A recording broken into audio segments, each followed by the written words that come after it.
ये आयोजन हो रहा है। पूज्य संत श्री कोमल साहब जी जो सदगुरु कबीर के धाम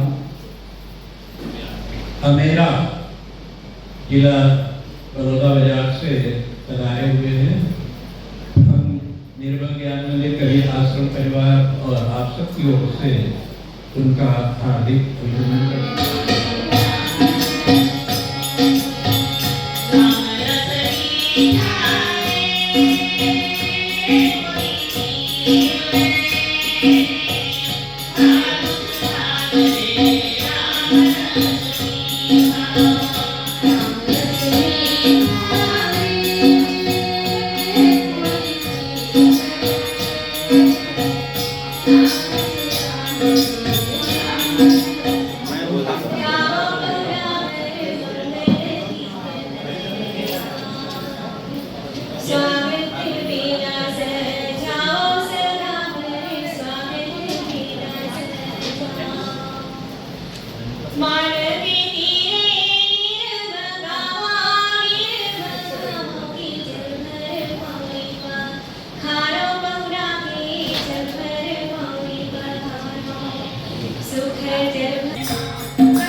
और आचरण उतने ही नीचे स्तर पर चला गया।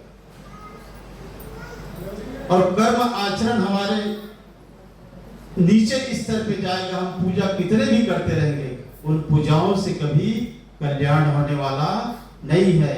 इन्हीं विषयों पर सतगुरु कबीर साहब खूब प्रहार किए।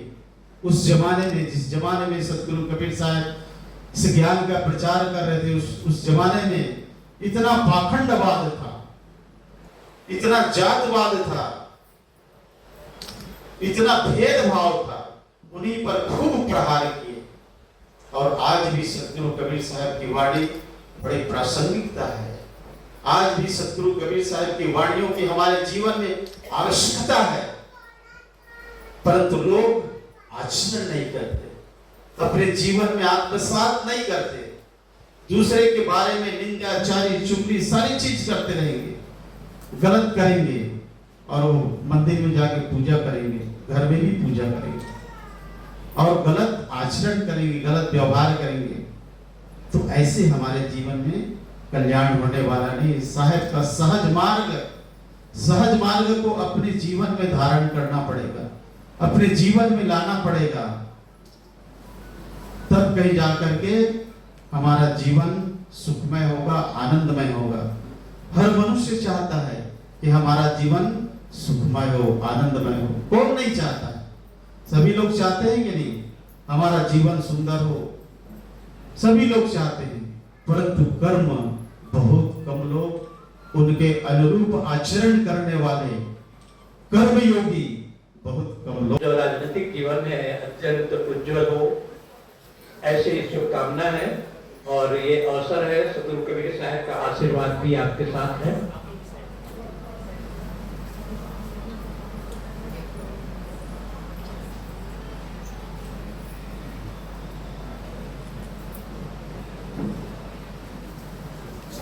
ये सुंदर पावन अवसर सतगुरु कबीर प्रागट्य महोत्सव के अवसर पर आप पधारी हैं।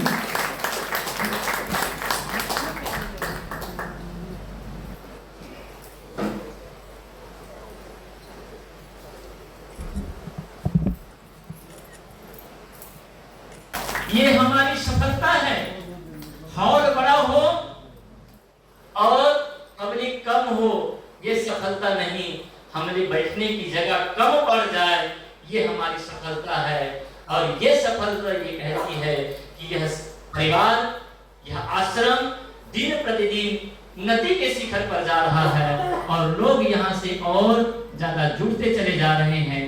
जब भी हम विधायक और सांसद से मिले या फिर किसी राजनेताओं से मिले, तो मेरा आग्रह होगा इस आश्रम परिवार को एक इससे भी बड़ा हॉल बनाने की आप मांग। आज बड़ी खुशी से बात की है, आपने बहुत सारे आयोजन किए, बहुत सारे कार्यक्रम होते हैं और मैं एक छोटा सा साधक आपके बीच में, जिस धरती पर सतगुरु अभिलाष साहब प्रवचन करके गए, सतगुरु निष्ठा साहब प्रवचन करके गए, सतगुरु ज्ञान साहब प्रवचन करके गए, वर्तमान सतगुरु श्री धर्मेंद्र साहब प्रवचन करते आ रहे हैं, वह स्थान आज मुझे मिला है। इस ट्रस्टी और इस आश्रम परिवार को मैं बहुत बहुत धन्यवाद देता हूं। और आज एक गीत का लोकार्पण हुआ और मैं जो जिस प्रकार से हमारे छत्तीसगढ़ की एक नेक गीत चली और आज हर मन से जब छत्तीसगढ़ का कार्यक्रम होता है तो वो गीत गाया जाता है, राष्ट्रीय गीत गाया जाता है। इसी प्रकार से इस आश्रम में कोई भी आयोजन हो तो मेरी चाहना यह है, भावना यह है कि उस गीत के साथ कार्यक्रम का प्रारंभ होना चाहिए।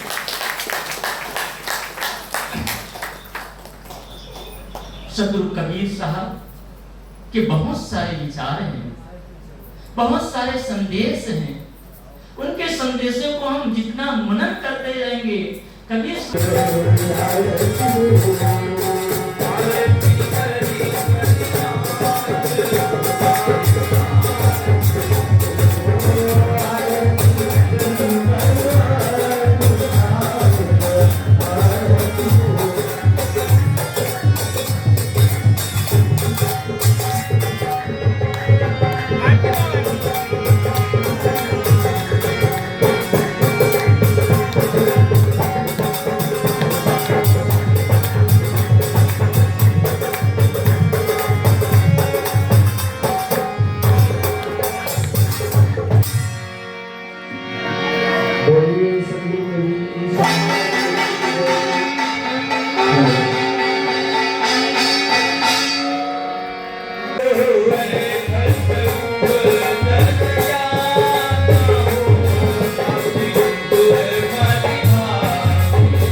जैसे यार हो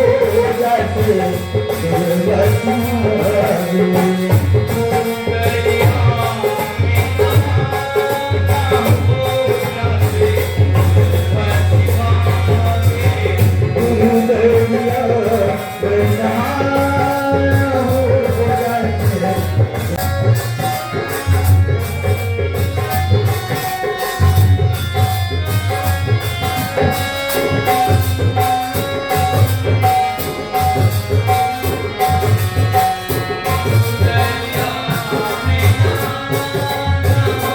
जो बातें कही, जो विचार रखे, उसका पूरा अनुपालन यदि हुआ होता तो आज न केवल हिंदुस्तान का किंतु संपूर्ण विश्व का जो नक्शा है कुछ अलग होता।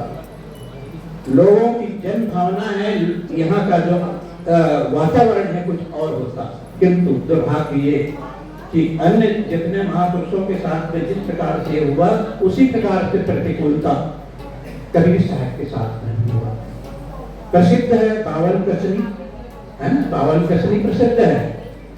इसका अर्थ ये है कि कबीर साहब का जीवन वैसा समतल सपाट नहीं था जैसे हम लोगों का है। उनके जीवन में इतनी कष्ट, इतनी दिक्कतें आई जिसकी कोई सीमा नहीं है। और इसके बावजूद भी कबीर साहब अपने समय में जितने लोकप्रिय नहीं थे उससे कई गुना ज्यादा समय के साथ उनकी लोकप्रियता बढ़ती चली जा रही।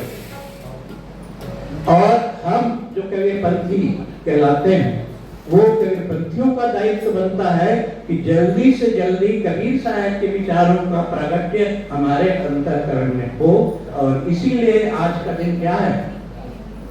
सदगुरु कबीर प्रागट्य महोत्सव। जैसे मैंने पहले निवेदन किया, एक ज्ञान की धारा है और एक भक्ति की धारा। ज्ञान की धारा में चलने वाले